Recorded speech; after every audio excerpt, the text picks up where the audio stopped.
자, 안녕하세요. 기출문제 분석반을 시작하도록 하겠습니다. 자, 우리가 기출문제를 분석해야 되는 이유는 몇 가지가 있거든요.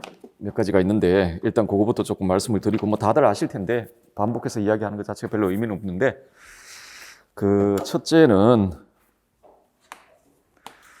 첫째는 여러분들 뭐 우리가 시험장 가면 이제 문제를 마주하게 될 텐데요. 나올 수 있는 문제는 아마도 두 종류일 겁니다. 두 종류. 하나는 지금까지 기출되지 않았던 문제가 나올 거고, 두 번째는 예전부터 기출되었던 게 나올 겁니다. 우리가 뭐 이렇게 확고하다라고 말씀드릴 수는 없지만 어느 정도 범위가 정해져 있습니다. 그죠? 이 시험이 물론 뭐 범위가 좀 광범위하긴 합니다만은 일정 정도 범위가 정해져 있는 시험인데 그 안에 학자들도 있고 다양한 이론들이 있습니다. 학자들과 다양한 이론들이 있을 텐데 특히나 우리는 윤리과잖아요. 예를 들어 뭐 지금 보실 뭐 소크라테스라 치면 소크라테스의 다양한 이론들이 있어요. 존재론도 있고 인식론도 있고 뭐 여러 가지 이론들이 있는데 그 중에서도 우리는 특히나 윤리학이란 말이에요. 그런데 윤리학에 포함될 수 있는 주요 주제들은 일정 정도 이렇게 정해져 있습니다. 그런데 시험은 매년 계속 보지 않습니까? 매년 계속 보기 때문에 새로운 주제를 개발한다는 건 거의 힘들어요. 힘듭니다. 소크라테스가 지금 무덤에서 벌떡 일어나가지고 새로운 이야기를 하지 않는 이상에는 뭐가 있겠습니까? 그렇잖아요. 이게 또 고전이란 말이에요, 고전. 그러니까 살아있는 사람이 매년 논문을 쓰면서 새로운 이야기를 하지 않는 이상에는 소크라테스도 그렇고 플라톤도 그렇고 아리스토텔레스도 그렇고 이미 돌아가신 분이 있고 그분의 저작이 있고 그 중에서도 윤리학적 주제와 관련되어 있는 저작이 있고 이론이 있단 말이죠. 이건 어느 정도 한정되어 있어요. 하기 때문에 시험이 뭐 지금 이게 몇 년간이야? 이게 20년간인데 한 20년 내면 나올 수 있는 주제는 다 나왔다고 봐야 됩니다. 나올 수 있는 주제는 거의 대부분 다 나왔다. 물론 나오지 않는 부분도 있긴 한데요. 거의 대부분 다 다뤄진단 말이에요. 시험 문제에서. 하기 때문에 여러분들도 뭐 기출 문제를 조금이라도 보신 분은 아시겠지만 반복이 돼요. 주제가 반복이 되고 이론이 반복이 됩니다. 반복이 되거든요. 그래서 제 그냥 일반적인 경향에 따르면은 뭐 우리 한 20몇 문제 시험을 보지 않습니까? 20몇 문제 시험을 보는데 많게는 그 10문제 이상, 적게는 한 5, 6문제까지 그냥 기출됐던 게 변형돼서 나오거든요. 하기 때문에 기출 문제는 우리가 시험을 치를 때 전략적으로 반드시 좀 봐야 됩니다. 그러니까 똑같은 유형의 문제는 나오진 않겠지만 살짝 변형해서 나온단 말이에요. 살짝 변형. 그래서 기출 문제로 확인하게 되면은 그 문제를 쉽게 해결할 수 있는 문제들이 꽤 됩니다. 꽤 되기 때문에 전략적으로 상당히 좀 중요합니다. 기출 문제는 우리가 문제를 익숙한 문제를 만나볼 수가 있게 되는 것이죠. 기출 문제를 풀이하게 되면. 자, 그런 측면이 하나 있을 것이고, 제가 강조하고 싶은 건 두 번째 측면입니다. 여기 지금 기출 문제를 지금부터 볼 텐데, 우리가 이전 기출 문제의 정답을 알기 위해서 보는 게 절대 아닙니다. 그리고 뭐 우리 특히 지금 형태의 시험에서는 정답 발표를 안 하잖아요.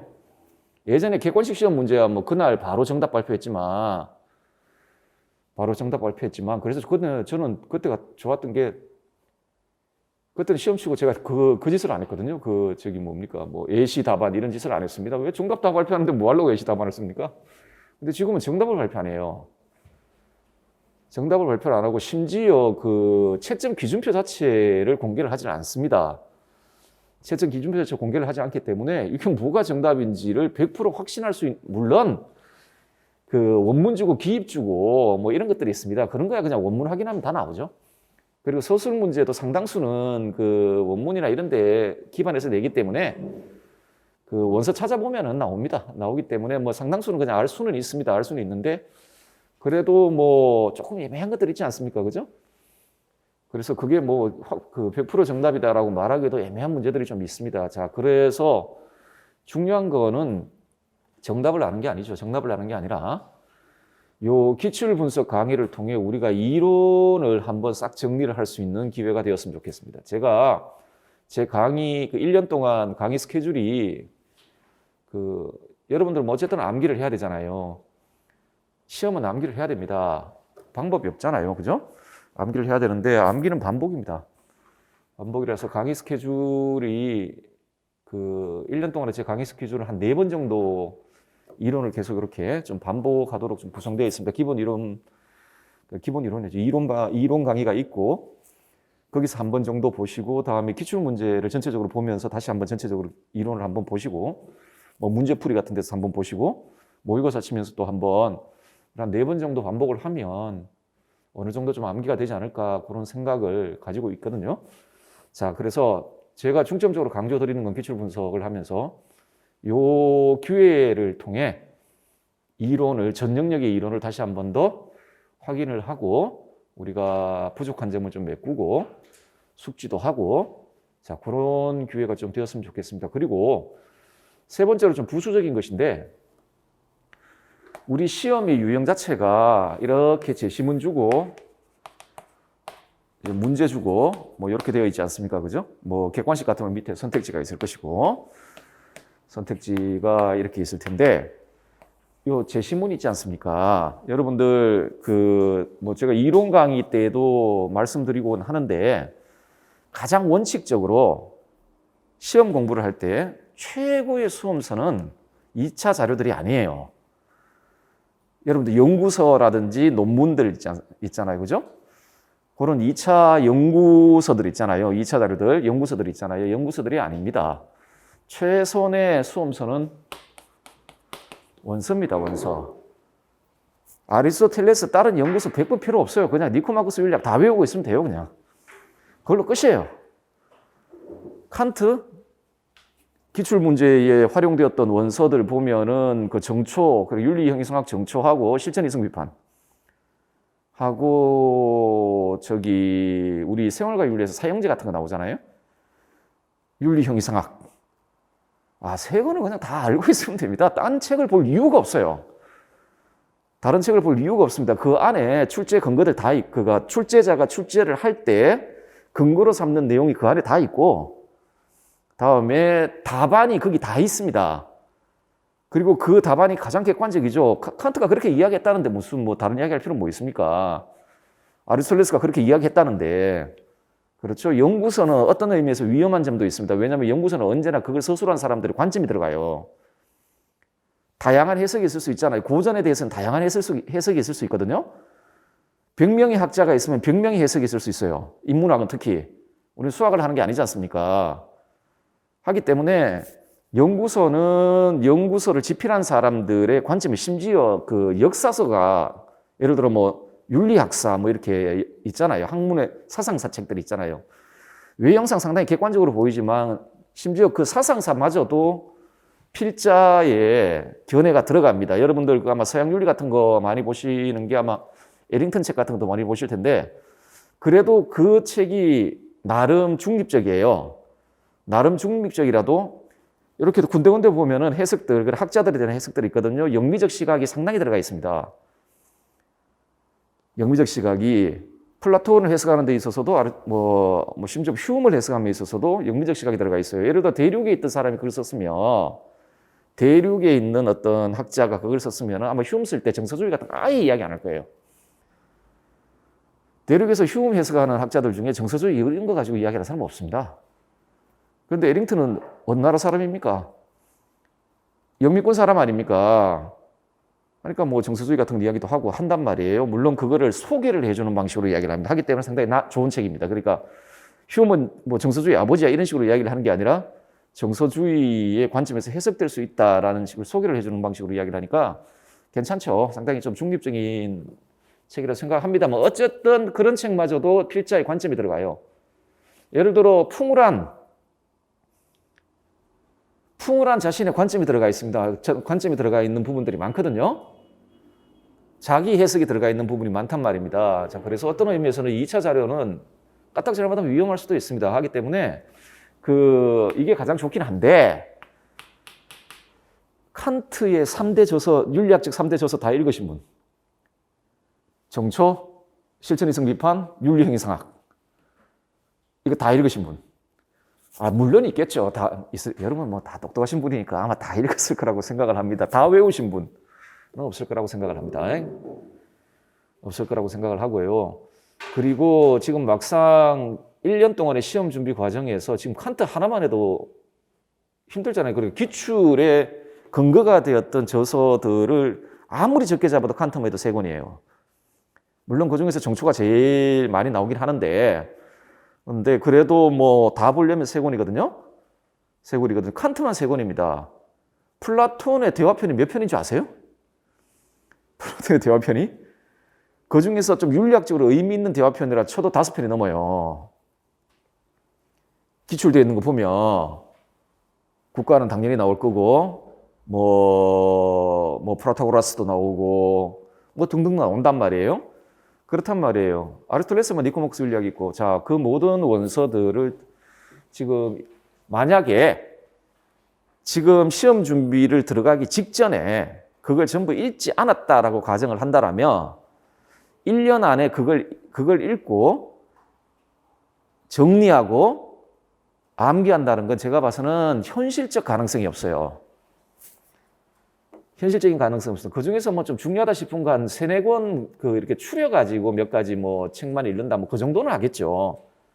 하겠는데 뭐 그 휴메 저작들, 칸트의 저작들, 벤담의 저작들, 밀의 저작들, 뭐 공자님의 저작, 뭐 공자님은 뭐 논어 하나 있으니까 되는데 그 나중에 송명시대의 그 유가사상가들 있잖아요. 주자. 아예 주자 전집 아닙니까? 주자, 어류, 뭐 양이 어마어마하단 말입니다. 율곡전서들 한번 보세요. 그 안에 들어가 있는 그 양 자체가 얼마나 많은지. 다 읽는다는 사실상 불가능합니다. 제가 봐서는. 그러니까 그 전제는 있습니다. 지금까지 그 하나도 읽지 않았다라는 전제 하에서 1년 동안에 원서를, 그러니까 이게 이상적이긴 한데 이거를 들고 공부를 하겠다는 건 현실적으로 제가 봐서는 좋지 않은 방법입니다. 안 됩니다, 그거. 그러니까 이게 방법이 나쁘다는 게 아니라 그 공부하는 거 좋죠. 그렇게 하는 게 좋습니다. 저는 철학을 공부한 사람이고 그리고 공부할 때 제일 중요한 건 원서입니다. 실제로. 하기 때문에 그렇게 공부하는 게 가장 이상적이에요. 근데 시간이 문제예요. 주어져 있는 시간. 주어져 있는 시간. 자, 그런데 기출문제를 보시면은 여기에 제시문들이 있습니다. 제시문들이 있는데 이 제시문은 그냥 출제를 하는 게 아닙니다. 그냥 출제자가 뭐 자신이 뭐 이렇게 뭐 예를 들어서 뭐 공자님 책 쭉 읽다고 이 구절 마음에 드네 그렇게 내는 게 아니에요. 그 학자가 가지고 있는 윤리학과 관련되어 있는 주요 이론이 있단 말입니다. 그리고 그 모든 이론은 개념으로 구성되어 있고요. 저 이론은 아주 핵심적인 개념들로 구성됩니다. 그리고 그 개념과 이론이 나오는 대표적인 구절들이 있어요. 그 사람들의 원서 안에 그 이론과 그 개념이 나오는 매우 대표적인 구절들이 있습니다. 그 구절들을 내는 거예요. 하기 때문에 어떨 때는 보면은 막 제시문들이 반복이 돼요. 2009년도에 그 제시문 제시했던 거 뭐 2012년에 또 쓰고 그러거든요. 이 제시문은 그냥 출제되는 게 아닙니다. 굉장히 어떤 이론을 대표하는 원문을 출제를 하거든요. 하기 때문에 지금까지 원문을 많이 접해보지 못하셨다라고 생각을 하시는 분이 계시다면 제시문에 나와 있는 원문들을 눈여겨보셔야 됩니다. 그것도 양이 그렇게 적은 양은 절대 아니에요. 그리고 그러니까 단순히 문제를 푸는 게 아니라 그 제시문에 나와 있는 내용들을 공부를 하셔야 돼요.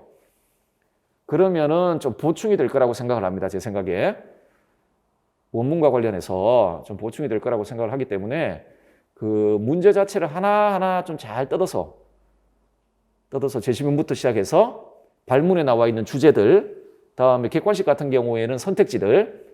그 선택지는 어떻게 되어 있냐면 문제가 보통 이렇게 나오거든요. 뭐 예를 들어서 그 개념과 관련돼서 뭐 올바른 걸 골라라 뭐 이런 식의 나와요. 그러면 밑에 선택지에 오답지가 있을 거고 정답지가 있을 거 아니에요. 그럼 정답지의 문장은 그 개념과 관련해 그 개념의 성격을 반영하는 문장이라는 거잖아요. 그러면은 어떤 개념을 공부할 때 그 선택지에 나와 있는 문장들을 숙지하며 답을 하나 얻을 수가 있습니다. 그죠?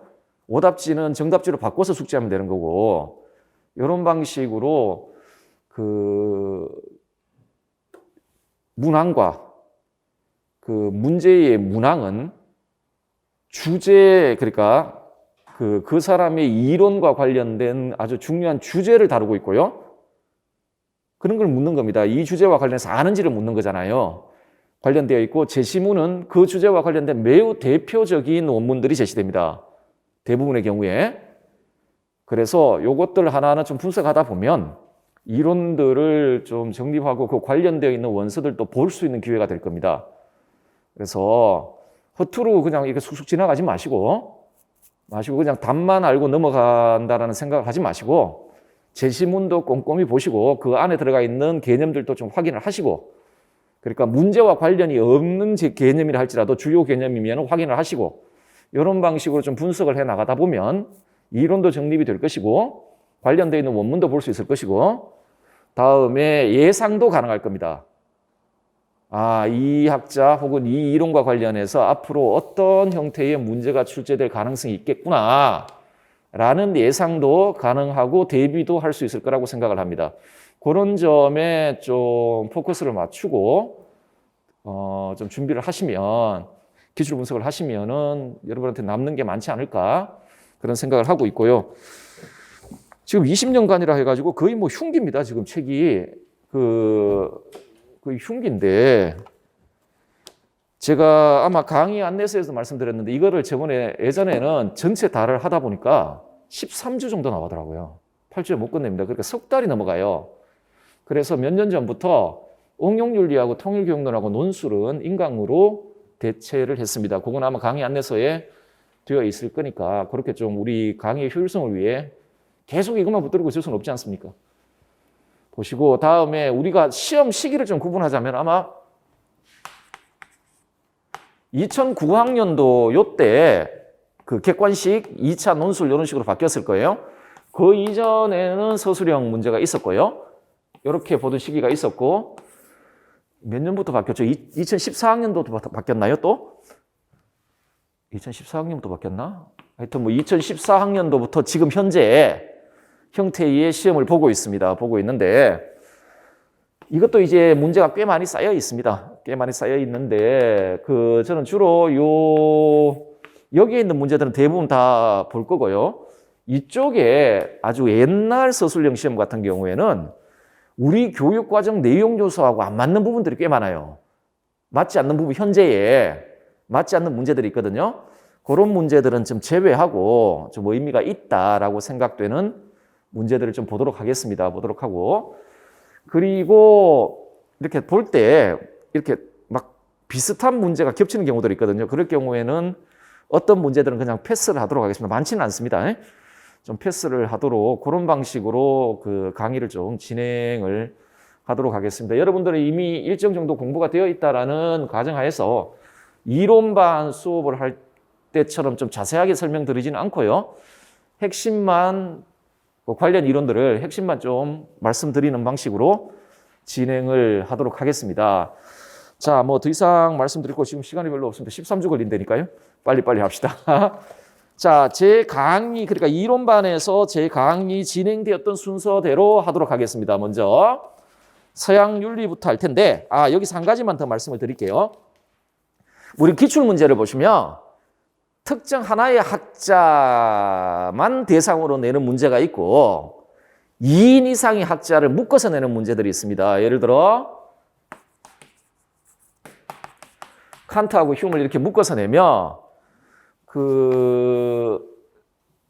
요런 방식을 취했습니다. 어느 분이 후대분이죠? 칸트 분이 후대분이죠. 칸트가 후대죠. 당연히 이분이 후대입니다. 이분이 선배예요. 그러면은 그런 문제는 후대 학자를 다룰 때 배치를 했습니다. 물론 특별한 경우를 제외하고. 묶어놨긴 묶어놨는데, 예를 들어 칸트 휴머를 묶었는데 사실상 칸트 문제일 경우에는 사실상 휴머 문제일 경우에는 칸트에 배치를 안 하고 휴머에 배치하는 뭐 이런 방식으로 하도록 하겠습니다. 자, 한번 보도록 합시다. 1번 문제 패스하세요. 2번부터 보도록 하겠습니다. 지금 소크라테스 문제가 없죠? 그런데 소크라테스 문제가 출제가 안 된 건 아닌데 다른 학자하고 이렇게 묶였어요. 아리스토텔레스하고 묶여있거든. 그럼 아리스토텔레스에서 하겠다는 거예요. 이런 식으로. 무슨 말인지 아시겠죠? 자, 하기 때문에 제 목차에 왜 소크라테스가 없지? 이렇게 생각하지 마시고 아리스토텔레스 가시면 나옵니다. 자, 보도록 하겠습니다. 먼저 플라톤부터 할게요. 첫 번째 주제입니다. 이데아론입니다. 이데아론. 자, 다음은 서양 윤리사상가의 어떤 개념에 대한 설명입니다. 괄호에 해당하는 것을 동굴의 비유에 나타난 그림에서 모두 고른 것은 예를 들어 아름다운 꽃, 아름다운 그림, 아름다운 조각은 여러 면에서 다르지만 꽃, 그림, 조각은 다 다르잖아요. 자, 그래도 저마다 아름답다라고 이야기를 하죠. 꽃, 그림, 조각은 다 다르지만 수로에 아름답다라는 말이 들어가잖아요. 자, 그런데 이것들은 저마다 아름다운 사물일지는 모르지만 어느 것도 아름다움 자체, 뭐뭐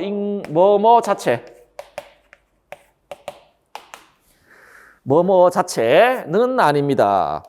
그는 아름다운 자체는 따로 있으며 아름다운 자체를 미의 괄호라 합니다. 뭐죠? 이데아입니다. 자, 플라톤이 국가편에서 보면 이데아를 설명할 때 뭐뭐인 것들이 아니라 뭐뭐 자체 이렇게 이야기해요. 뭐뭐인 것들은 아름다운 꽃, 아름다운 그림, 아름다운 조각 이런 건데 꽃, 그림, 조각을 아름답게 해주는 아름다움 그 자체, 뭐뭐 자체 이거든요. 자, 요거 이데아입니다. 이데아를 이런 식으로 정의를 하는 겁니다. 지금 그 원문에 뭐뭐 자체, 뭐뭐인 것 자체 이런 식으로 정의를 하고 있고요. 자, 한번 보도록 합시다. 동굴의 비유죠.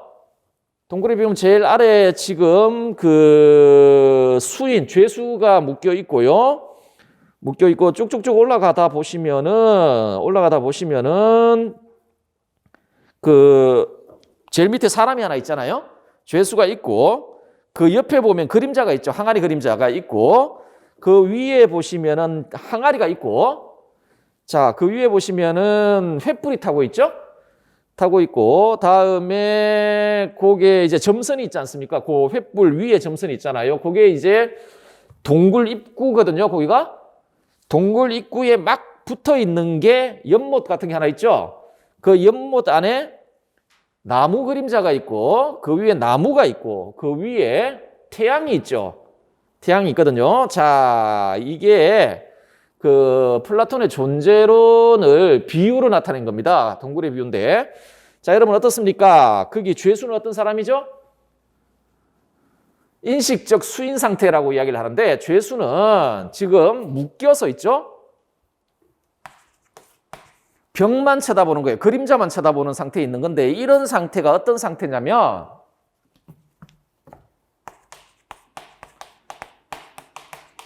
감각에 의존하여 사물을 인식하는 상태입니다. 하기 때문에 허상만 보는 거죠. 그렇죠? 감각에 의존하여 사물을 인식하는 거고 그 위에 항아리 있지 않습니까? 이 항아리는 현상세계의 실물입니다. 현상세계 실물. 여러분들 그 제 교재 20페이지 한번 보세요. 20페이지에 보시면은 그 그림자 있지 않습니까? 그게 인공물의 그림자고 다음에 그 위에 항아리가 인공물 그렇게 되어 있죠. 이게 현상세계의 실물들이에요. 우리 세계를 두 개로 나누지 않습니까? 동굴 입구를 기준으로 해서 위쪽을 이데아 세계, 밑에를 현상세계인데 그 현상세계에 여러 실물들이 있죠. 생물과 무생물을 통칭한 그 실물들이고 그 위에 횃불은요. 이데아의 세계에서 태양의 역할을 한다. 뭐 이런 이야기를 하는데 별로 의미는 없습니다. 자, 그 다음에 동굴 입구에 딱 붙어 있는 연못 있잖아요. 그 연못 안에 그림자가 있잖아요. 그 그림자는 뭘 이야기하냐면 수학적 대상을 이야기를 하는 거예요. 이게 성분의 비유에서 보시면은 데이아논이나 그러니까 추론적 사고, 인식의 수준에서 요거는 이데아가 아닙니다. 요건 이데아가 아니고요. 다음에 나무 있잖아요. 요게 이데아예요. 이데아의 세계에 이데아가 나무가 상징하는 바이고 태양은 뭘 상징할까요? 선의 이데아를 상징합니다. 선의 이데아. 그러면은 일단은 나무하고 태양이 이데아예요. 나무하고 태양이 이데아거든요. 자, 여러분들 무슨 말인지 아시겠죠? 이 동굴의 비유에서 나무하고 태양만 이데아입니다. 그리고 연못에 비친 그림자는 수학적 대상인데 요거는 그 원리로부터 추론된 것들이에요. 하기 때문에 요거는 이데아가 아니에요. 그리고 동굴 입구 위쪽은 전부 현상세계잖아요. 하기 때문에 현상세계 실물하고 실물의 그림자 허상 이렇게 되어 있습니다. 여러분들 그 관련 이론의 동굴의 비유 한번 볼까요? 19페이지. 만약에 누군가가 그를 이곳으로부터 험하고 가파른 오르막길을 통해 억지로 끌고 간다면, 그래서 그를 햇빛 속으로 끌어내올 때까지 놓아주지 않는다면 그는 고통스러워하며 또한 자신이 끌려온 데 대해 언짢아하지 않겠는가? 그래서 그가 빛에 이르게 되면 그의 눈은 광의로 가득 차서 이제 진짜들이라고 하는 것들 중에 어느 것 하나도 볼 수 없게 되겠지. 그가 높은 곳에, 이때 높은 곳이란 이데아의 세계를 말하는 것이거든요.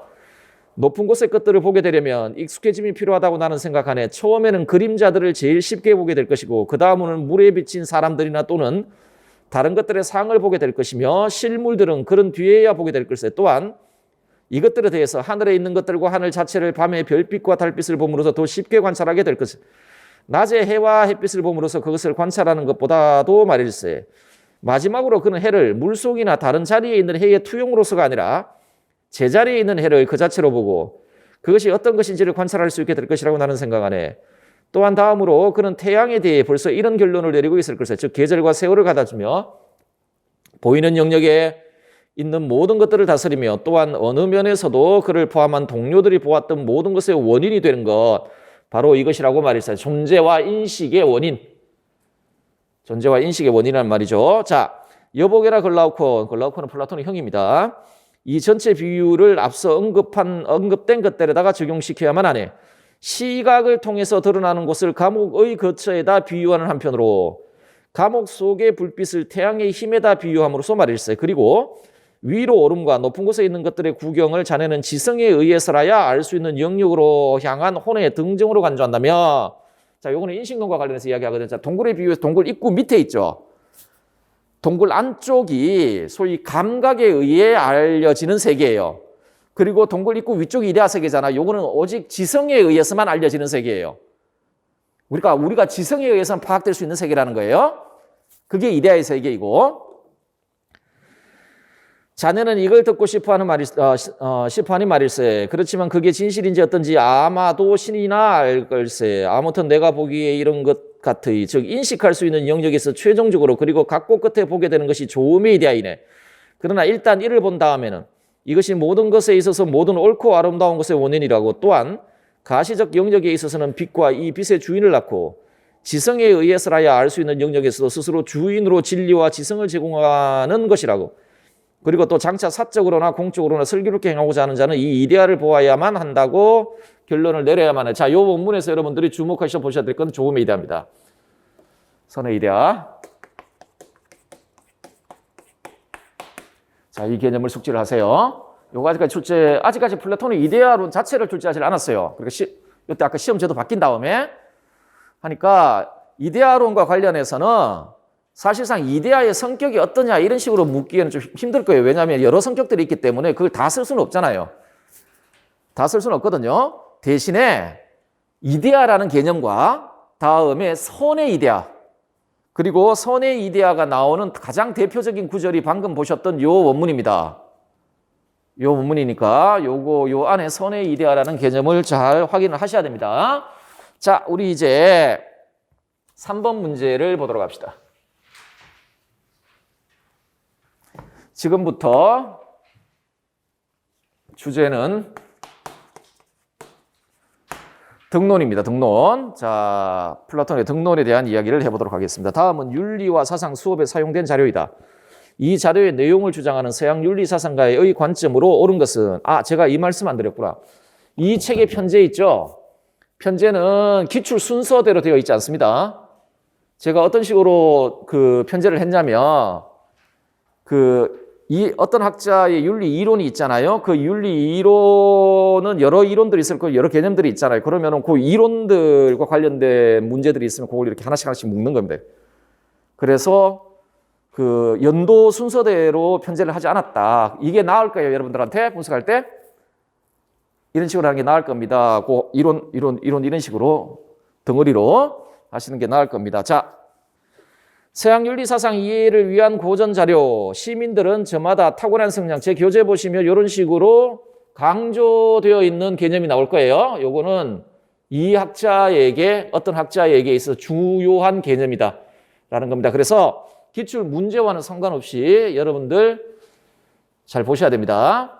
타고난 성향에 따라 한 가지 일에 개개인이 배치되어야 한다. 이는 각자가 자신의 한 가지 일에 종사함으로써 각자가 여럿 아닌 한 사람으로 되도록 하고, 또한 바로 이런 식으로 해서 나라 전체가 자연적으로 여럿 아닌 한 나라로 되도록 하기 위해서이다. 이 점은 즉 실상 이 나라가 정의로운 것이 그 안에 있는 세 부류가 저마다 자신의 일을 함에 의해서였으면 확실하다. 자, 지금 무슨 이야기하고 있냐면 이상국가 있잖아요. 이상국가인데 이상국가는 올바른 국가 아닙니까? 올바른 국가가 어떤 국가인지에 대해 설명을 하고 있습니다. 자, 봅시다. 우리 요 문제는 밑에 선택지를 보시면 아시겠지만 플라톤의 영혼 삼분설과 사주독설 그리고 철인치자 사상과 관련되어 있습니다. 그래서 중점적으로 우리가 보셔야 될 건 플라톤의 영혼 삼분설과 사주독설을 보시면 됩니다. 이 문제를 통해 정리를 하시면 되거든요. 자, 선택지를 보기 전에 관련 이론부터 한번 확인하고 선택지를 보도록 합시다. 영혼 삼분설 설명을 드리죠. 영혼은 세 부분으로 구성되어 있습니다. 지금 덕론을 다루고 있는 부분이니까. 영혼은 세 부분으로 구성되어 있어요. 어떻게 구성되어 있죠? 헤아리는 부분,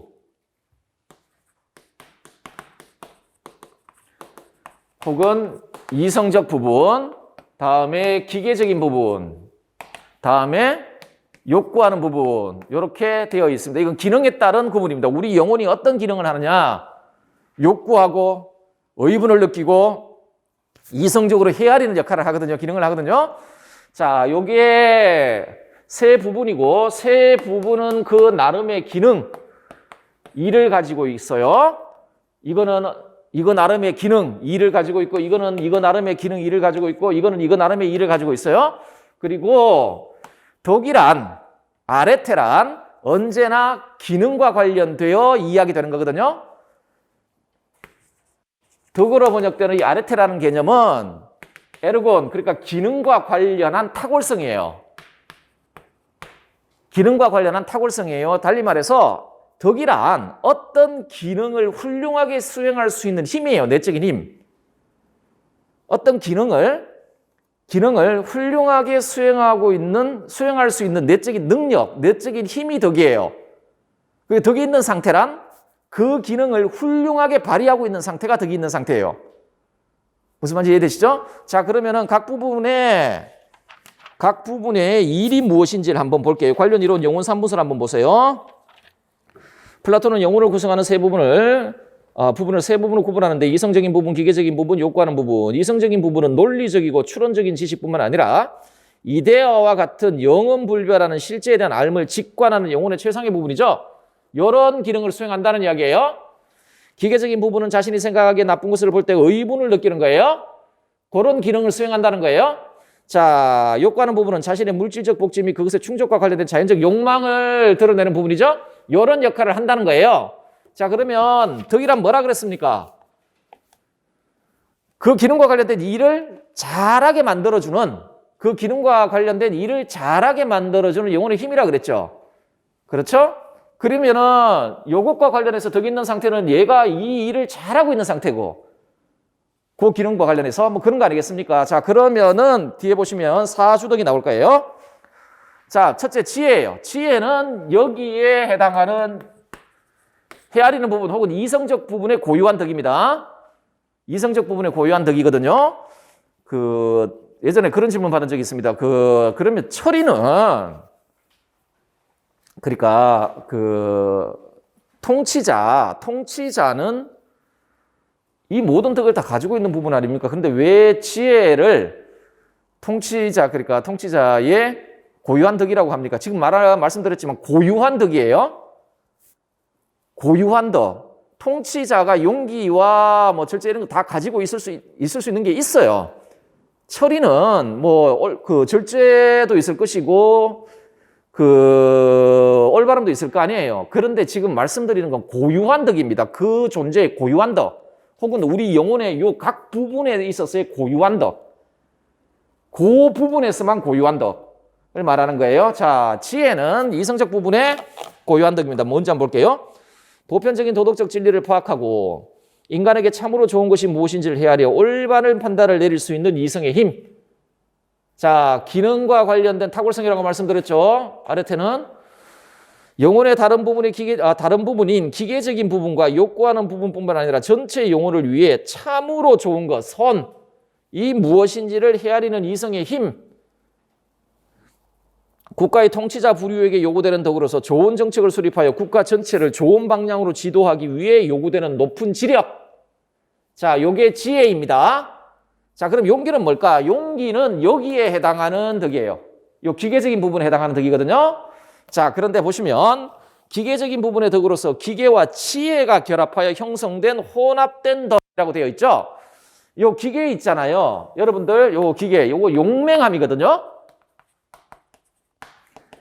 용맹함인데, 자, 아까 기계가 하는 일 있다 그랬잖아요. 올바르지 못한 일을 보면은 막 이렇게 의분을 느끼는 거라 그랬잖아요. 그러면은 올바르지 못한 일에 맞서 그거를 이제 저항할 수 있도록 만들어주는 우리 내적인 힘일 텐데, 자, 그러려면은 여러분, 올바른 게 무엇이고 올바르지 않은 게 무엇인지에 대한 선제적인 판단이 있어야 될 거 아니에요. 올바른 판단이 있어야 될 거 아니에요. 만약에 어떤 사태 A를 보고 얘가 올바르지 않아 이렇게 판단을 했는데 그 판단이 잘못되었어. 그런데 잘못된 판단을 가지고 막 의분을 느껴가지고 A한테 뭐 이렇게 뭐 한다라면 그건 잘못된 행동이 되겠죠. 올바르지 못한 일에 대해서 의분을 느끼려면 먼저 뭐에 대한 알미 있어야 되냐면 옳음과 옳지 못함에 대한 알미 있어야 돼요. 그건 이성이 알려주는 거예요. 기계적인 부분이 아는 게 아니거든요. 선에 대한 판단은 이성이 하는 거니까. 선에 대한 판단은 이성이 하는 거니까. 자, 따라서 이것 자체는 도덕적으로 좋지도 나쁘지도 않은 거예요. 그런데 이 용맹함이 도덕적인 용맹함, 소위 용기가 되기 위해서는 항상 이성의 지도를 따라야 됩니다. 기계적인 부분이. 이성이 알려주는 바, 야, 그게 선한 거야 라고 알려주면 그것에 따라 작용을 할 때 이 용맹함이라는 건 도덕적인 용기가 돼요. 용기가 되거든요. 자, 그래서 혼합된 덕이라고 하는 겁니다. 즉 기계가 육체적 욕망에 빠지지 않고 이성을 따를 때 얻게 되는 덕. 자, 플라톤은 이 용기와 관련해서 이런 식으로 규정적으로 정의합니다. 두려워할 것과 두려워하지 않을 것들에 관한 바르고 준법적인 소신의 지속적인 보존과 그런 능력. 여기에 국가편에 나와 있는 규정적인 정의인데요. 무슨 말이죠? 마땅히 두려워할 것은 두려워하고 마땅히 두려워하지 않을 것은 두려워하지 않는 게 용기입니다. 이해되시죠? 자, 그런데 두려워할 것과 두려워하지 않을 것을 알려주는 건 누구예요?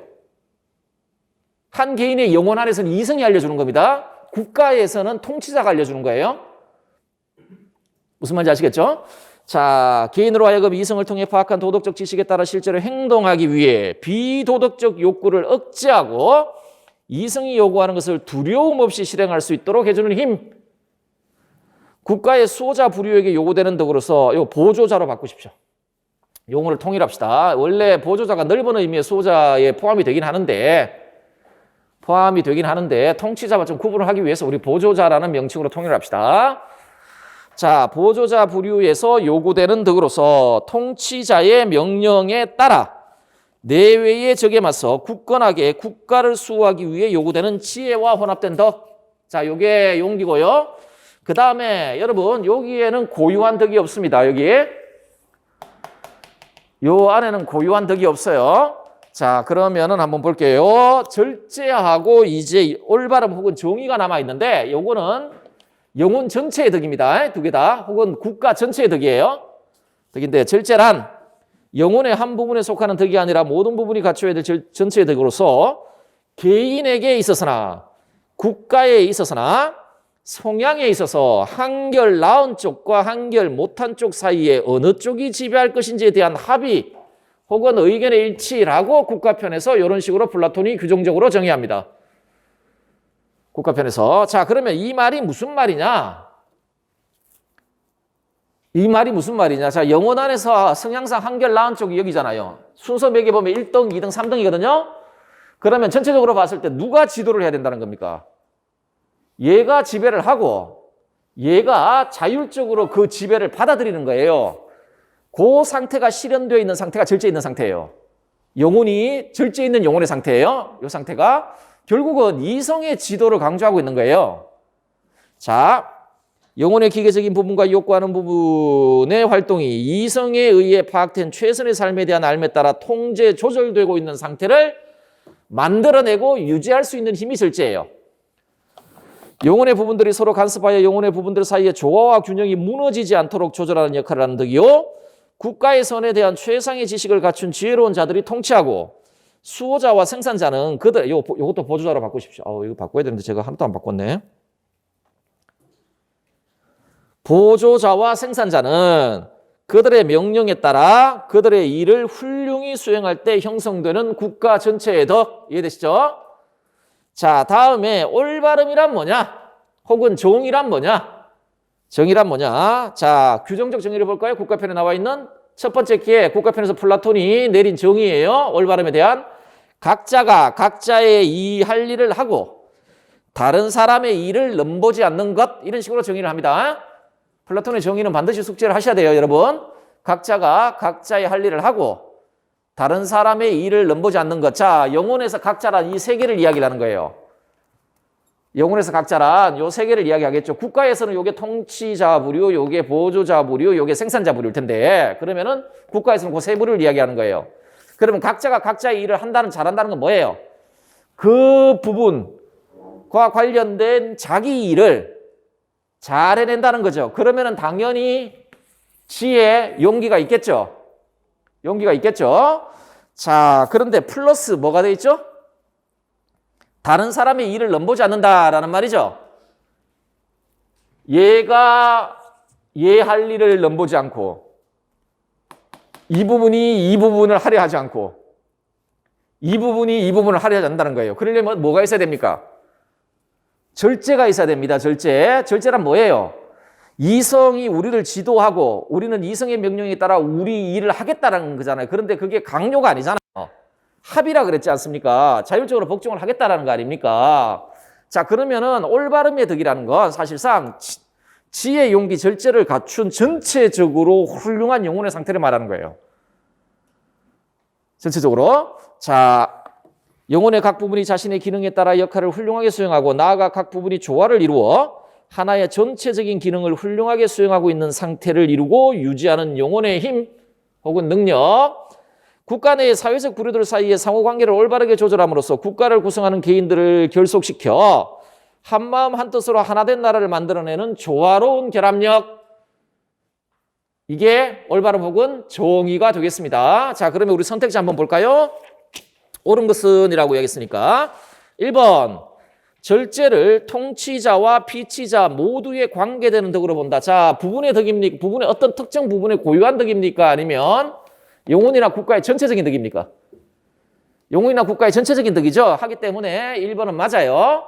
2번 한번 볼까요? 격정과 기계를 욕구적인 부분과 같은 성질의 것으로 본다 라고 되어 있죠. 요거는 그 플라톤의 영혼 3분서를 오해하고 있는 것이죠. 영혼의 기능이 구분돼요. 기계적인 부분하고 욕구하는 부분은 구분된단 말이에요. 하기 때문에 요건 틀렸죠. 구분되는 덕으로 봐야 되겠죠. 그죠? 자, 다음에 감정과 욕구를 제거한 이성적 삶을 정의로운 것으로 본다. 자, 올바름 혹은 정의의 덕의 성격을 물어보는 거예요. 올바름 혹은 정의의 덕의 성격을 물어보는 것인데 감정과 욕구를 제거하니라고 이야기를 했죠. 이걸 제거하겠다는 거 아니에요. 그게 아니잖아요. 올바름은 뭐예요? 각자가 각자의 할 일을 잘하고 다른 것의 일을 넘보지 않는 거예요. 제거하는 게 아니라 이성에 의해 이걸 제거하는 게 아닙니다. 이성을 통해 욕구를 제거하는 것이 아니라 이성의 지도하에 올바르게 욕구하는 거예요. 정의로운 영혼의 상태, 정의로운 국가의 상태는 이거 만약 국가라면 생산자 계층을 제거하겠다는 거예요. 누가 그럼 우리 뭐 먹고 살아요? 그게 아니란 말이에요.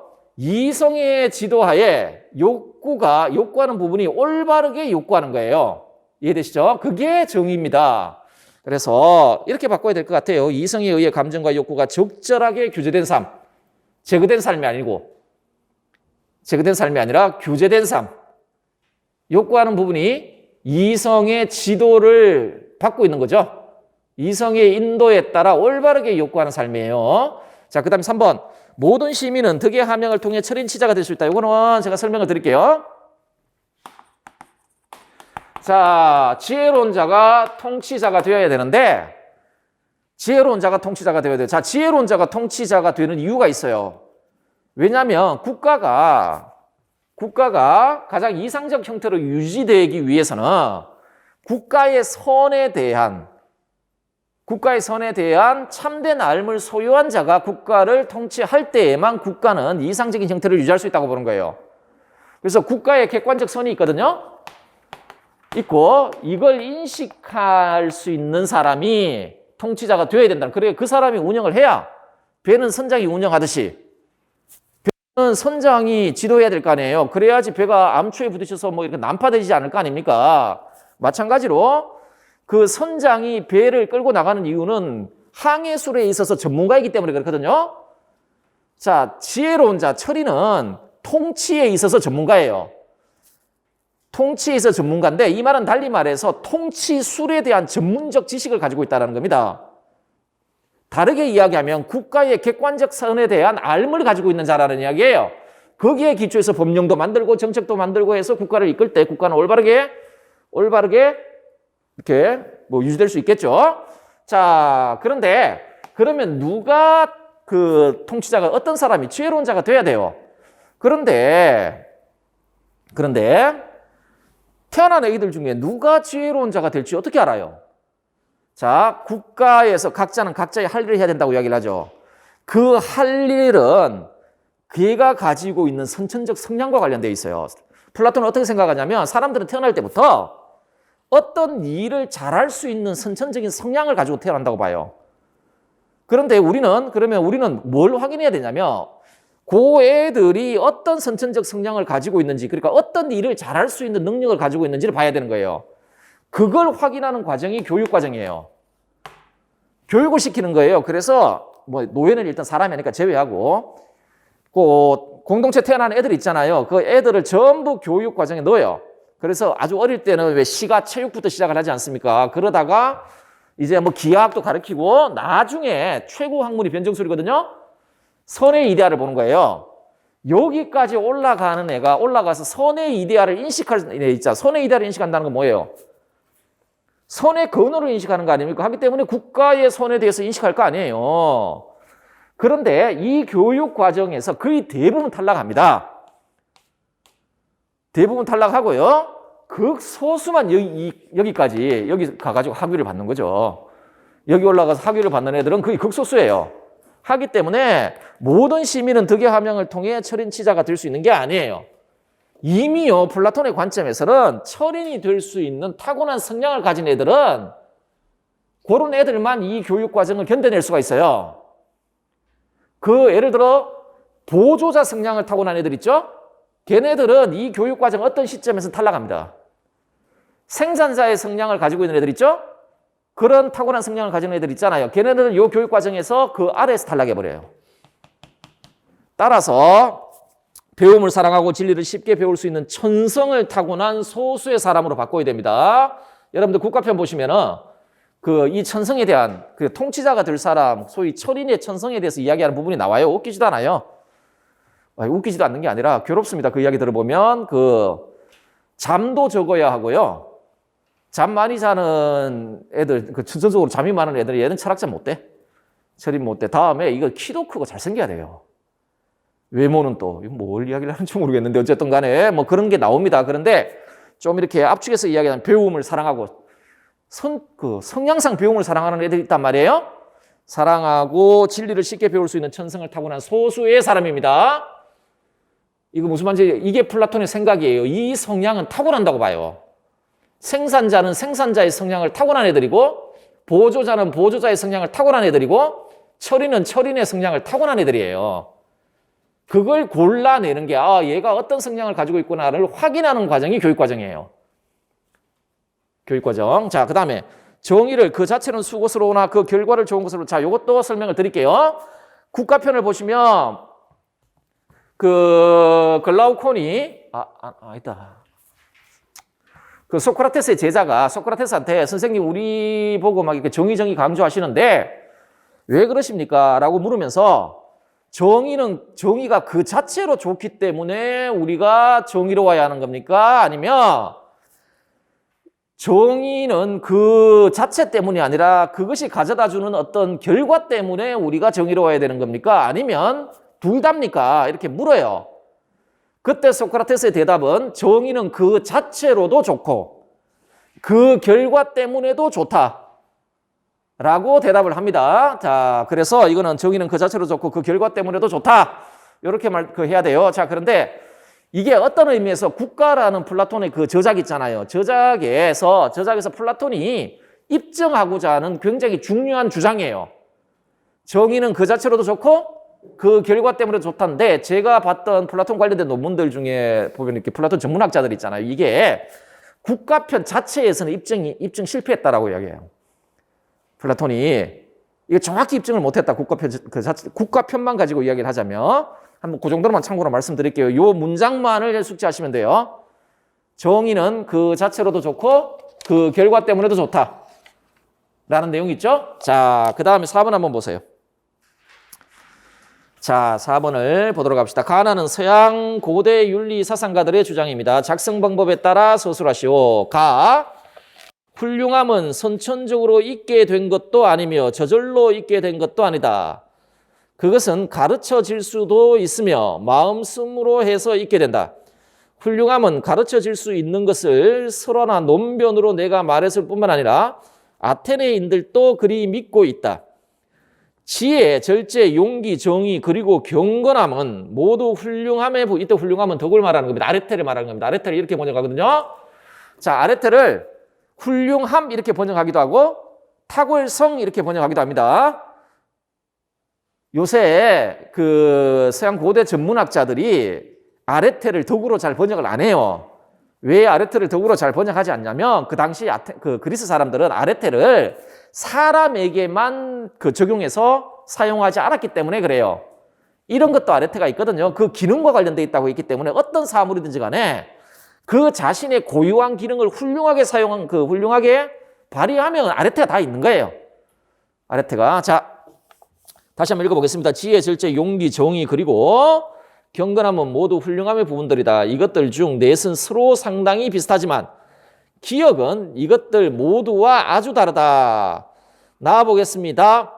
교육이란 일부 사람들이 선전하고 주장하는 그런 것이 아니다.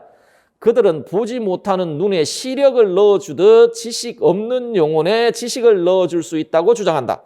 그러나 지식에 도달하기 위해서는 영혼을 생성의 세계에서 실제의 세계로 전환해야 한다라고 이야기를 하는데요. 자, 국가편에 나와 있는 이야기입니다. 나와 있는 이야기인데 보세요. 교육이란 일부 사람들, 이때 일부 사람들은 소피스트를 이야기를 하는 겁니다. 소피스트를 이야기를 하는데 선전하고 주장하는 그런 것이 아니다.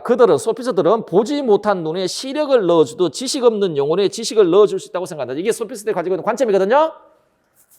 소피스트는 교육을 어떻게 생각하냐면 자, 어떤 애가 태어나면 어떤 사회에 태어나잖아요. 그럼 그 사회 안에는 이미 그 사회의 관습이라든지 그 사회의 규범이 있잖아요. 이 사람들은 소피스트는 어떤 방식으로 교육을 생각하냐면 성인들이 이미 그 사회에 있는 관습이나 규범이 있잖아요. 그 규범을 아이들에게 가르치는 것 이렇게 생각을 하는 거예요. 그래서 여러분 교과론에서 우리 도덕과 교과 교육론에서 이게 전형적인 사회화론자들이에요. 사회화론자들이에요. 그런데 플라톤과 소크라테스는 교육을 그렇게 보질 않아요. 우리 안에 이미 진리가 내재되어 있기 때문에 교육이란 스스로 그 진리를 찾아나가는 과정이에요. 그걸 상기 이렇게 부르죠. 우리 안에 진리가 있거든요. 이미 모든 사람들한테는 진리가 내재되어 있다. 우리 영혼 안에. 영혼 안에 인식이란 그 진리를 드러내는 겁니다. 교육이란 무엇인가 새로운 것을 받아들이는 게 아니라 우리 안에 내재되어 있는 진리를 스스로의 힘으로, 이성의 힘으로 발견하는 과정이 교육과정이에요. 교육과정이에요. 지금 그걸 이야기를 하고 있는 거예요. 자, 그러면 우리 안에 있는 진리를 발견하려면 어떻게 해야 되냐면, 먼저 우리 죄수가 저 벽면 허상만 보고 있었잖아요. 이 말은 우리 영혼이 감각적이고 관습적인 지식으로 가득 차 있으면, 소위 말해서 의견들로 가득 차 있으면 우리는 그 진리를 보지를 못해요. 그럼 여기 영혼을 이렇게 전환시켜야 된다고 이야기했죠. 무슨 말이냐? 우리 영혼의 시선을 이데아의 세계로 이렇게 이데아의 세계를 바라보도록 해야 된다는 이야기는 뭐냐면, 우리 안에 들어있는 의견을 정신에서 제거해야 된다는 이야기예요. 그럴 때만 우리는 진리를 인식할 수 있다라고 지금 이야기를 하고 있는 거고요. 기계의 덕인, 자, 이제 뭔지 아시겠죠? 기억은. 기계적인 부분의 덕은 뭐예요? 용기죠. 용기죠. 니언에 대해 올바른 의견을 보존하는 것이다. 무슨 말이에요? 자, 우리 용기에 대한 플라톤의 규정적 정의를 아까 보셨죠? 뭐였습니까? 두려워할 것과 두려워하지 않을 것에 대한 올바른 의견. 이때 이 판단은 누가 한다 그랬죠? 이성이 하는 거죠? 용기라는 건 그 이성이 이건 올바른 것이고 이건 올바르지 않은 것이다. 이건 마땅히 두려워할 만한 것이고 이건 마땅히 두려워하지 말아야 될 것이다 라고 알려주면 그것에 따라 활동하는 게 용기입니다. 용기. 자, 이는 옷의 광채가 아무리 세탁해도 없어지지 않은 것과 같다. 작성 방법 보세요. 괄호안이 기억에 해당하는 용어와 괄호안에 니언에 해당하는 내용을 다 말씀드렸죠. 자, 보세요. 나의 윤리적 입장에서 가의 윤리적 입장에 논리적 모순을 드러내는 논변을 서술할 것이라고 되어 있죠. 자, 이 문제가 상당히 아마 까다로웠을 것인데, 자, 가가 누구냐면 프로타고라스예요.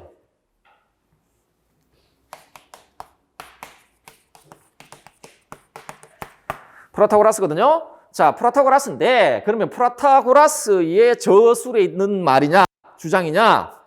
가 아니고, 플라톤의 대화편 중에 프로타고라스 편이 있어요. 이 플라톤의 대화편이에요. 그 플라톤의 대화편이 제목이 프로타고라스거든요. 거기서 프로타고라스하고 소크라테스가 대화를 나눠요. 대화를 나누거든요. 자, 대화를 나눌 때 어떤 주제를 가지고 먼저 대화를 시작했냐면,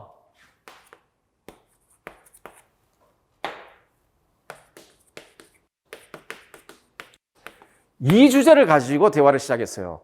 왜냐하면 여러분 아시겠지만 소피스트들은 덕은 가르칠 수 있다 이렇게 주장을 하잖아요. 그래서 소크라테스가 이 문제를 던져요. 이분이 선배니까 존댓말 써가면서 던지거든요. 하니까 프로타고라스는 당연히 가르칠 수 있지 이런 식으로 이야기를 하는 거예요. 그러면서 논의가 진행이 됩니다. 논의가 진행되다가 어떤 시점에 딱 가가지고, 자, 우리가 논의의 어떤 결론을 이루기 위해서는 지금 이래서는 안 되겠고 덕을 가르칠 수 있는지 가르칠 수 없는지에 대해서 이야기를 하려면 덕이 무엇인지 좀 알아야 되겠다라는 문제를 던지면서 주제가 좀 바뀌어요. 주제가 바뀌거든요. 자, 덕의 문제로 주제가 바뀌어요. 이렇게 바뀌거든요. 자, 그러면서 우리가 덕이라고 이야기되는 다양한 개별적인 덕이 있다. 다양한 개별적인 덕들이 있잖아요. 뭐 용기도 있고 지혜도 있고, 역시 나오는 거 보면 지혜, 절제, 용기, 정의, 경건 뭐 이런 것들 있잖아요. 그죠? 이런 것들이 있는데 고대 아테네 사람들이 강조했던 그런 개별적인 덕목들이에요. 이런 것들이 있는데, 자, 이런 덕들이 있잖아요. 딱 하고 그때 소크라테스가 무슨 질문을 던지냐면 이런 질문을 던져요. 이 개별적인 덕들은 각각 다른 것들입니까? 아니면은 그 질문은 원래는 그런 식으로 표현되는 건 아닌데, 각각 다른 것들입니까? 아니면 하나의 종류로 묶을 수 있는 겁니까? 그렇게 문제를 던져요. 그렇게 문제를 던져요. 하니까 그 물음에 대한 그 프로타고라스의 주장이 가에 나와 있는 두 번째 단락이에요. 자, 지혜, 절제, 용기, 정의, 그리고 경건함은 모두 훌륭함의 부분들이다. 자, 덕이라는 하나의, 훌륭함이라는 하나의 집합 안에 있는 요걸 구성하는 부분들이다. 덕이라는 전체 집합을 구성하는 하나의 부분들인데 자, 그 중에서 지혜, 절제, 정의, 경건함 요 네 가지는 서로 비슷하지만 용기는 이것들과는 본질적으로 다른 것이다. 지금 이게 프로타고라스의 주장이에요. 발문에 뭐가 되어 있냐면 나의 윤리적 입장에서 라고 되어 있는데 소크라테스 플라톤의 관점이겠죠. 관점에서 가의 윤리적 입장의 논리적 모순 이렇게 이야기를 했거든요. 아마 그때 제가 요 회의 시험 치신 분들이 말씀하시는 거 이렇저렇 들어보면은 어떤 분들은 가가 프로타고라스의 주장이라는 걸 아신 분들 중에 요 발문을 어떤 식으로 해석했냐면 상대주의와 보편주의. 그러니까 가의 윤리적 입장에는 가는 프로타고라스의 주장이니까 프로타고라스는 소피스트 아니에요?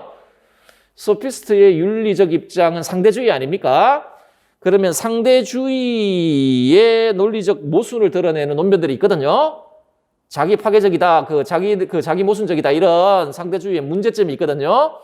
그렇게 쓰신 분들도 있는 걸로 알고 있습니다. 요 출제 의도를 출제자의 출제 의도를 그런 식으로 해석을 하셔서 그래서 그걸 출제자가 그렇게 쓴 답안을 출제자가 허용을 했는지 안 했는지는 제가 알 수가 없죠. 알 수가 없잖아요. 그래서 아마 그렇게 쓰신 분들은 출제자의 의도를 그렇게 해석을 하신 것 같아요. 그래서 제가 단언해서 그렇게 해석하면 안 된다라고 말씀을 못 드리겠어요. 왜냐하면 발문 자체가 조금 모호한 건 있어요. 나의 윤리적 입장이라 그랬으니까 뭐 소크라테스 플라톤의 윤리적 입장이 있지 않습니까? 보편적이고 객관주의적인 윤리적 입장을 취하잖아요. 그런데 위가 프로타고라스라면 상대주의적일 거 아니에요. 그럴 거 아니에요. 뭐 그렇게 써도 되는지는 잘 모르겠으나 저는 원칙적으로 가의 윤리적 입장이라고 이야기했으면 가라고 하면 그게 나와 있는 주장 아니에요. 주장이잖아요. 그 주장이 가지고 있는 논리적 모순이에요. 자, 논리적 모순 보면 그러면 답은 어디에 나와 있냐면 자, 지금 다시 보시면 그렇게 소크라테스가 물었는데 프로타고라스가 그렇게 지금 가처럼 대답을 했죠. 여기에 대해 소크라테스가 논박을 합니다. 논박하는 내용이 프로타고라스 편에 나와요. 그 논리적 모순을 지적하는 부분이 나온단 말이에요. 그래서 저는 어떻게 해석했냐면 이분이 그 출제자께서 프로타고라스 편을 갖다 놓고 출제했다 그냥. 출제했다. 그렇게 생각을 합니다. 그래서 일단은요, 여러분 예시답안 한번 보세요. 용기가 지혜, 절제, 정의, 경건함과 아주 다르다는 것은 용기는 무지이고 무절제이며 부정이고 불경이라는 말이다. 그렇다면 용기는 훌륭함의 부분일 수 없다. 자, 이게 원래 그 논박의 핵심이었습니다. 이 내용이. 자, 그러면 이 문제는요. 소크라테스 문제입니다. 소크라테스의 지덕일치설과 덕의 단일성 주장. 지덕일치설과 덕의 단일성 주장이거든요. 소크라테스와 관련된 주제 중에 제일 중요한 주제입니다. 한번 보겠습니다. 관련 이론.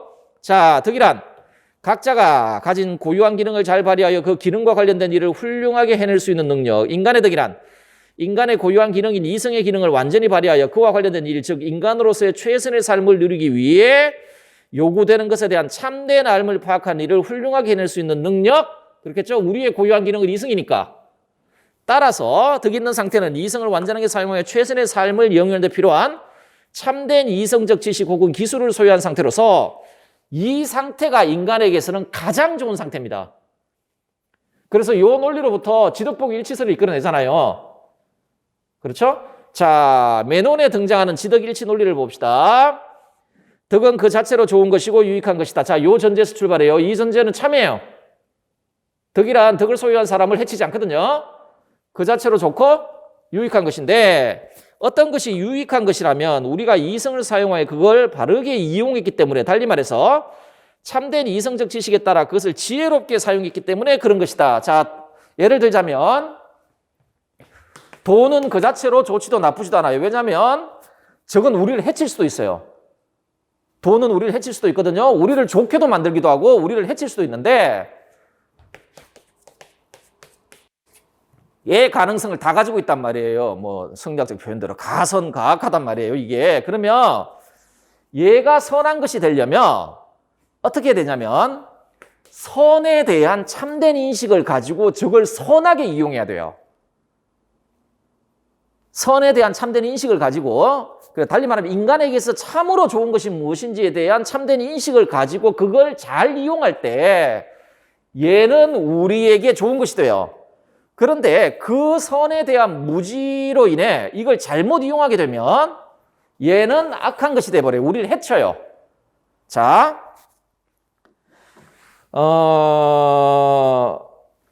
정신적인 것에 속하는 것도 모두 마찬가지예요. 예를 들어서 용맹함, 아까 기계 이야기했잖아요. 기계도 마찬가지예요. 용맹함 때문에 우리가 악해지는 경우가 있거든요. 용맹함 때문에 우리가 악해져. 자, 용맹함이 우리를 좋게 만들려면 인간에게 참으로 좋은 것이 무엇인지에 대한 그 참된 인식의 근거에서 그걸 이끌어 나갈 때 용맹함은 참으로 우리에게 좋은 게 돼요. 그래서 덕은 정신적인 것이 참된 이성적 지혜에 따라 바르게 이용된 것. 자, 용맹함이 이성의 인도에 따라 바르게 인도되면 그게 용기죠. 예를 들어, 맞죠? 그렇죠? 자, 그게 덕이라는 거예요. 그게 모든 절제는 다 그렇다는 거예요. 아니, 모든 덕은 다 이런 공통적인 본질을 가지고 있다는 거죠.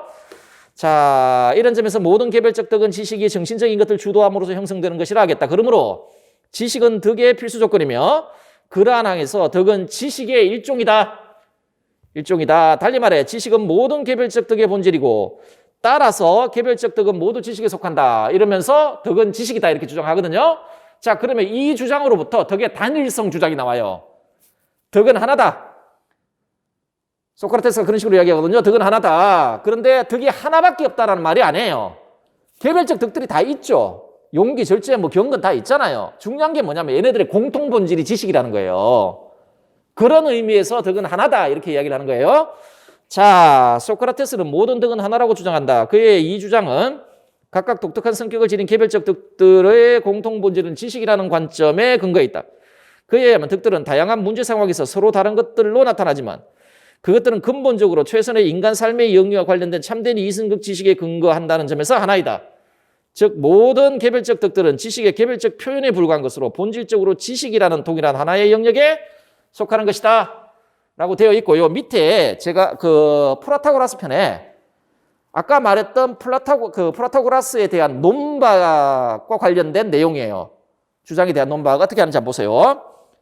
부끄러운 것들과 나쁜 것들로 자신만만해하는 자들은 다름 아닌 알지 못함과 무지로 말미암아서인가요? 하니까 프라타고라스가 그건 그렇소 이렇게 이야기를 해요. 비겁한 자들인 걸로 드러나게 하는 것은 무서워할 것들에 대한 무지로 인해서가 아니겠습니까? 자, 용기가 덕이라면 비겁은 악덕이잖아요. 근데 비겁한 자들은 어떤 사람이냐? 마땅히 두려워할 것을 두려워하고 마땅히 두려워하지 않을 것을 두려워하지 않아야 되는 것과 관련한 지식을 가지지 못한 사람 아닙니까? 라고 물으니까 우리 프라타고라스가 깜빡 속아가지고 물론이요 라고 대답을 해버려요. 자, 그렇다면 무서워할 것과 무서워하지 않을 것들에 대한 무지가 비겁 아닙니까? 이렇게 이야기를 하죠. 그리고 비겁함의 반대는 용기겠죠. 하니까 프라타고라스가 네 이렇게 그렇소라고 대답을 해요. 그러면 무서워할 것들과 무서워하지 않을 것들에 대한 치해가 용기이고 이는 이것들에 대한 무지와 반대되는 것이 아니겠습니까? 이렇게 이야기하는 거예요. 그리고 원래 그 위에 아까 왜 네 가지 부분은 서로 비슷하다 그랬잖아요. 예를 들어 경건은 지식, 그러니까 우리가 뭐 경건해야 될 것들에 대해 아는 거. 근데 불경은 무지 이런 식으로 이야기 됐거든요. 아, 이러면은 용기도 같은 종류에 속한다고 봐야지라고 이야기를 해야 하는 거예요. 하고 요 이야기를 한 다음에 플라톤이 했던 말이 예시다반에 있는 말이에요. 만약에 용기가 지혜, 절제, 정의, 경건함과 아주 다르다면 용기가 무지가 되어버린다는 거예요. 왜냐하면 이미 그 위에서 절제 뭐 이런 것들의 본질이 지혜라고 이야기를 했거든요. 지식이라고 이야기를 했거든요. 그런데 용기도 지금 보니까 지식이란 말이에요. 그거 일단 밝힌 다음에 아니 그러면 선생님이 그건 지식이라고 이야기를 했는데 그러면 용기가 네 가지 것과 다르다며 그러면 용기는 무지입니까? 본질에 있어서 이렇게 되는 거예요. 그럼 당신은 지금 당신이 했던 이야기 이상한 이야기를 하고 있다 지금. 그러면은 만약에 용기가 무지라면 용기는 훌륭함에 속하는 게 아니에요. 근데 당신이 용기도 훌륭함의 부분이라 그랬잖아요. 그러면 그 주장하고 지금 주장이 안 맞는다는 거예요. 이게 소크라테스의 논박이에요.